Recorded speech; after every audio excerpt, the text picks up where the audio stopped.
വയനാട് മാനന്തവാടിയിൽ മയക്കുവെടി വെച്ച് പിടികൂടിയ തണ്ണീർക്കൊമ്പന്റെ പോസ്റ്റ്മോർട്ടം ഇന്ന് ഉച്ചയോടെ ആരംഭിക്കും. കേരളത്തിൽ നിന്നുള്ള വെറ്ററിനറി സംഘവും പോസ്റ്റ്മോർട്ടം നടപടിയുടെ ഭാഗമാകും. വനംവകുപ്പ് സംഘം ബന്ദിപ്പൂരിലെ രാമപുരയിൽ എത്തിയിട്ടുണ്ട്. ആനയെ കർണാടക വനംവകുപ്പിന് കൈമാറിയ ശേഷമാണ് കുഴഞ്ഞു വീഴുകയും പിന്നീട് ചരിയുകയും ചെയ്തത്. ബന്ദിപ്പൂരിൽ നിന്ന് സുർജിത്ത് അയ്യപ്പത്ത് തയ്യാറാക്കിയ റിപ്പോർട്ടിലേക്ക്. ഞാനിപ്പോൾ നിൽക്കുന്നത് ബന്ദിപ്പൂർ വനമേഖലയിൽ ഉൾപ്പെട്ട രാമപുര എന്ന് പറയുന്ന പ്രദേശത്താണ്. ഇവിടെ രാമപുര ഇതിനകത്താണ് ആ ബേസ് ക്യാമ്പ് ഉള്ളത്. ആ ബേസ് ക്യാമ്പിലാണ് പോസ്റ്റ്മോർട്ടം നടപടികളെല്ലാം തന്നെ പുരോഗമിച്ചുകൊണ്ടിരിക്കുന്നത്. ഇവിടെ നിന്നും അപ്പുറത്തേക്ക്, അതായത് ഏതാണ്ട് ഒരു 2 കിലോമീറ്റർ ഉള്ളിലാണ് ഈ പ്രദേശം. അവിടേക്ക് പോകാൻ അനുമതിയില്ലാത്ത ഒരു സാഹചര്യമുണ്ട്. വനംവകുപ്പ് ഉദ്യോഗസ്ഥർക്ക് മാത്രമാണ് നിലവിൽ അനുമതിയുള്ളത്. സംസ്ഥാനത്തു നിന്നുള്ള വനംവകുപ്പ് ഉദ്യോഗസ്ഥരും വയനാടിൻ്റെ ഭാഗമായിട്ടുള്ള വനംവകുപ്പ് ഉദ്യോഗസ്ഥർ ഇവിടേക്ക് എത്തിയിട്ടുണ്ട്.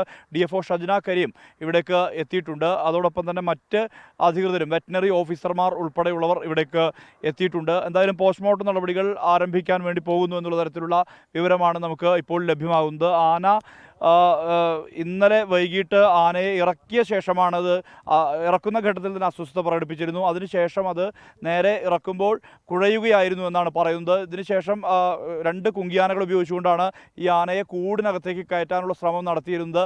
ആ കൂടിനകത്തേക്ക് അത്തരത്തിലുള്ള ശ്രമത്തിനിടയിൽ ആന ചെരിയുകയായിരുന്നു.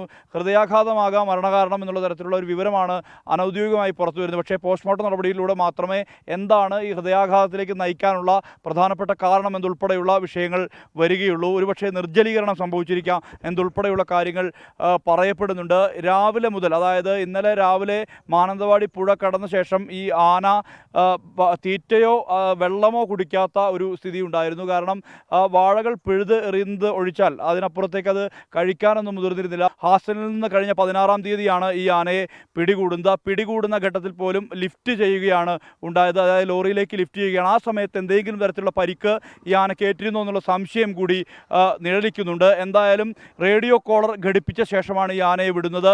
റേഡിയോ കോളർ നിരീക്ഷിക്കാനുള്ള സംവിധാനം കർണാടക വനംവകുപ്പിൻ്റെ ഭാഗത്തു നിന്ന് ഉണ്ടായിട്ടില്ല. അതുകൊണ്ട് തന്നെയാണ് കർണാടക വനംവകുപ്പും കേരള വനംവകുപ്പും സംയുക്തമായുള്ള പോസ്റ്റ്മോർട്ടം നടപടികൾ നടത്തുന്നത്. എന്തായാലും ആ നടപടിയിലേക്ക് വനംവകുപ്പ് കടക്കുന്നു എന്നുള്ളതാണ് വ്യക്തമാവുന്നത്. ഉച്ചയ്ക്ക് ശേഷം അതിൻ്റെ ഏതാണ്ട് ഒരു ചിത്രം ലഭിക്കും. പോസ്റ്റ്മോർട്ടം നടപടികൾ പൂർത്തിയായ ശേഷം വ്യക്തമായ പോസ്റ്റ്മോർട്ടം റിപ്പോർട്ട് പുറത്തു വന്നാൽ മാത്രമേ എങ്ങനെയാണ് ഈ മരണം സംഭവിച്ചതെന്നുൾപ്പെടെയുള്ള കാര്യങ്ങളിൽ വ്യക്തത വരൂ. സുർജിത്ത് അയ്യപ്പത്ത്, 24 വയനാട്.